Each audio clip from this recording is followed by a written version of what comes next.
गेल्या काही दिवसांपूर्वी एमपीएससी आयोग घेत असलेला अजून एक पेपर फुटला होता, तो म्हणजे एफडीए अन्न व औषध प्रशासन विभागाचा। हा पेपर फुटल्यानंतर अनेकदा विद्यार्थ्यांनी आंदोलनं केली, रोहित पवारांनी यात लक्ष घातलं होतं आणि यानंतर आता राज्य सरकारनं एमपीएससी आयोगानं हा पेपर जो झाला होता एफडीएचा तो रद्द करण्याचा निर्णय घेतलाय। पण प्रश्न तोच उरतो की पेपर रद्द करून लीक झालेला पेपर जो रद्द झाला त्यानंतर पुन्हा आता तो पेपर होणार आहे, यामध्ये विद्यार्थ्यांचं काय नुकसान आहे हे सगळं जाणून घेणार आहोत। ज्या विद्यार्थ्यानं हा पेपर फुटल्यानंतर पहिल्यांदा तक्रार किंवा फिर्याद दिली होती ना, तो विद्यार्थी आता आपल्या सोबत आहे। आपण त्यांच्याकडनं जाणून घेणार की नेमकं काय घडलं होतं। तुझं नाव सांग दादा आधी, आणि एफडीएला तू एफडीएचा पेपर फुटला पहिली तक्रार तूच दिली होती? हो, ऋषिकेश गांगर्डे माझं नाव। एफडीएला आम्ही दोघांनी मिळून तक्रार दिली होती। नंतर एक जणावर दबाव आणून त्याने माघार घेतली होती। तर माझ्यावर पण दबाव आणला त्यांनी, मानसिक टॉर्चर केलं, गुन्हे दाखल करू, डिफेमेशनची केस दाखल करू, नापास झाला म्हणून, पण त्यांनी मार्कच सांगितले नव्हते। पण तू काय तक्रार दिली होती? हा पेपर नेमका कसा फुटला होता, किती तारखेला होता, किती तारखेला फुटला होता, तुझ्या तक्रारीत नेमकं तू काय सांगितलं होतं? हा पेपर 22 मार्चला होता। तो 2 दिवस अगोदरच काही विद्यार्थ्यांना मिळाला होता। यामध्ये खूप मोठं रॅकेट आहे आणि आम्ही त्याचे स्क्रीनशॉट देऊन त्यानंतर आम्ही जवळजवळ 30 ते 40 विद्यार्थ्यांचे पुरावे सीआयडीला दिलेले आहेत। त्यांनी एकच विद्यार्थी सांगितलेला आहे फक्त त्यामध्ये। तू फिर्यादीत काय म्हटलं होतं सांग तरी, म्हणजे फिर्याद तू देताना किंवा तक्रार देताना काय दिली होती आयोगाकडे? या पेपरमध्ये असा गैरप्रकार झालेला आहे की आयोगाच्या 100 पैकी 90 क्वेश्चन हे दुसऱ्या गेस्ट पेपरच्या नावाखाली दिलेले आहेत आणि पेपर फुटला किंवा गेस्ट पेपर हे 20 मार्चलाच मिळाले होते।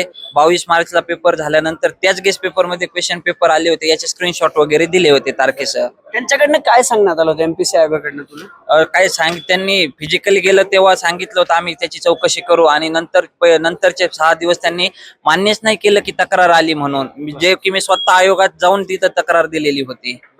आता पेपर रद्द झालाय? हो, काल नोटिफिकेशन आलं रद्द झालाय, पण त्यामध्ये त्यांनी सांगितलं की एकाच विद्यार्थ्यापर्यंत गेलाय, पण ते शक्य नाहीये की मी स्वतः 30 ते 40 जणांचे पुरावे दिलेले आहेत आणि याच मग त्या विद्यार्थ्याकडे मिळाला ना, तो विद्यार्थ्याला कसा मिळाला?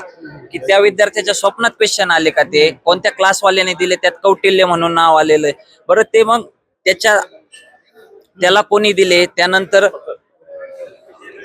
त्याला वरतून अजून कोणी दिले किंवा आयोगातून धागेदोरे जिथपर्यंत गेले किंवा याची चौकशी व्हावी पूर्ण।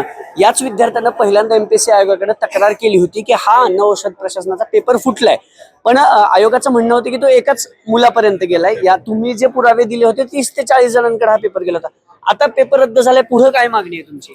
पुढे अशी मागणी आहे की एकापर्यंत तो पेपर गेलेला नाहीये, त्याच्यामुळे नेमका पेपर आयोगातून कोणी फोडला, आयोगाचे कोणी अधिकारी आयोग लपवतोय का? तर हे अधिकारी, ही साखळी जी आहे पूर्ण चेन 30 ते 40 जणांची असू शकते, ते संपूर्ण बाहेर आलं पाहिजे। घाईनं आयोगानं लगेच री एक्झाम घेऊ नये, सगळ्या आरोपीला पहिले गजाआड करावं, FIR दाखल करावा आणि नंतरच 2-3 महिन्याच्या नंतर काय त्यांना परीक्षा घ्यायची ती घ्यावी। गडबड घाई करून हे प्रकरण दाबू नये।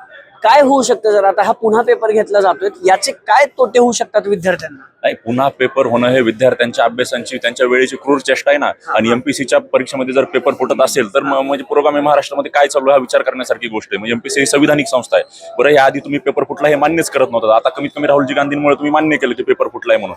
आता मग चोरी झाली आहे ना, मग चोर कोण आहे, मग त्या चौकीदार सामील आहे का, ह्याच्या मागे कुणाचं सिंडिकेट आहे, ह्याची चौकशी होणं गरजेचं आहे। आणि हे जर निष्पक्ष चौकशी व्हायची असेल तर सर्वोच्च न्यायालयाच्या न्यायाधीशाच्या मार्गदर्शनाखाली सीबीआय चौकशी होणं गरजेचं आहे। सीबीआय चौकशीची मागणी करतायत, ताई काय मागणी? आता पेपर तर रद्द झालाय, त्यातही तुमचं नुकसान असं तुम्हाला वाटते, असं दिसते? हो सर, कारण एवढे दिवस आम्ही अभ्यास केला होता, एक्झाम दिली, ते फ्रस्ट्रेशन आम्ही झेललेलं आहे। शेवटी पेपर लीक झालेला आहे 100%, आणि आता जो पेपर होणार आहे तर तो ट्रान्सपरंट होईलच हे कशावरून?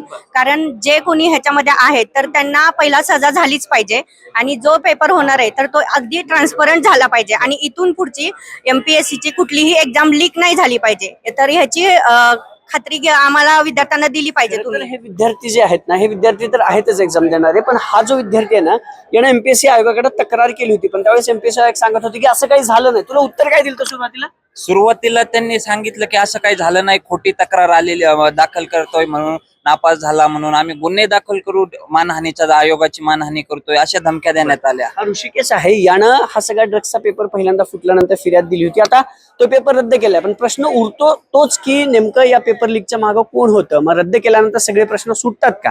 आणि आता तरी आयोग किंवा सरकार या सगळ्या प्रश्नांकडे, विद्यार्थ्यांच्या प्रश्नांकडे गांभीर्यानं लक्ष देणार का? कॅमेरा पर्सन अभिजित पोतेसह अभिजित पोते, न्यूज 18 मराठी, पुणे।